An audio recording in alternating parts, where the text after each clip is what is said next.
Welcome. Today, we're diving into a story that hits on a problem we've all faced, putting things off. It's about a mistake that's super common, but one that has a massive cost when it comes to our potential. So let's get right into it. So, I want to start with a question for you. What's the one thing you can't buy, you can't save up, and you definitely can't get back once it's gone? It's not money, it's not fame, it's time. It's the one resource that once you spend it, it's gone for good.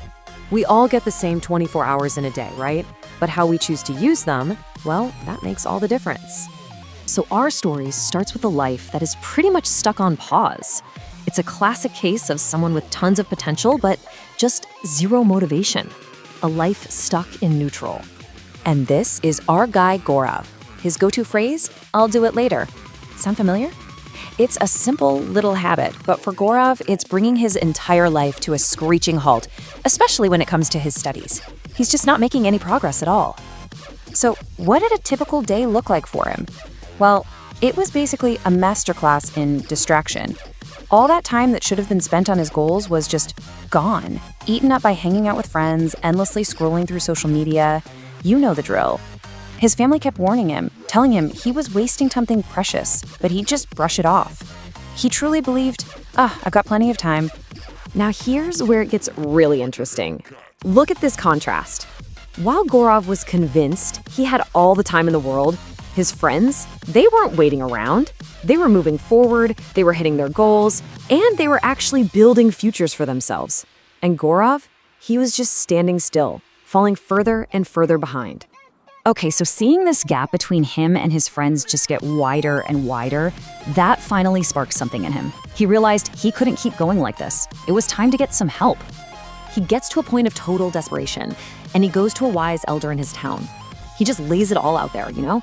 He admits how frustrated he is, how he feels like he's constantly being left in the dust. And his question is so simple, so direct.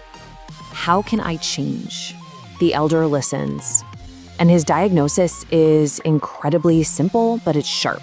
It cuts right to the heart of the problem. He says, you are struggling because you do not value your time. And to make Gaurav really understand this, he decides to tell him a story. So now the elder switches gears. He's not just going to give advice, he's going to tell a cautionary tale. It's a simple story about a once-in-a-lifetime opportunity that all comes down to a single unchangeable deadline. So the story goes like this. There was a very kind king who made an incredible offer to a poor, lazy man. The deal was, come to my royal treasury and you can take as much gold and silver as you can possibly carry. An unbelievable chance to change his life forever. There was just one tiny catch. He had to get there before sunset. Now, you'd think this guy would be ecstatic, right? That he'd be sprinting for the palace. But, as we're about to see, even the biggest opportunity in the world is totally worthless if you don't actually grab it. This is all about how tiny delays can lead to huge failures. So here's how this amazing opportunity started to just slip away. Instead of bolting out the door, the man decides, you know what? I'm hungry. I should have a meal first. And he eats it slowly. Then, feeling a little sleepy, he figures a quick nap couldn't hurt. That nap lasts for 2 hours. Then, finally on his way, the sun's a bit hot, so he stops to rest under a tree and falls asleep for 4 more hours. Each decision seemed so small, but added together, they were a disaster. He suddenly wakes up, and his heart just plummets. He looks up at the sky, and there it is, his worst fear. The sun is hanging low on the horizon, about to disappear. The full weight of all those wasted hours just crashes down on him, and pure panic finally kicks in. He grabs his bags and just runs. He sprints for the palace as fast as his legs can carry him. He gives it everything he has, but it's too little, too late. Just as he gets there, totally out of breath, he sees the heavy palace gates swinging shut. He missed it.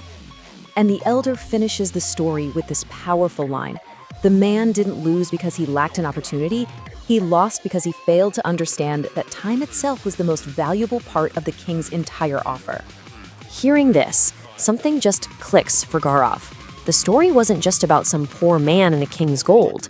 He realized that story was about him. It was a true light bulb moment.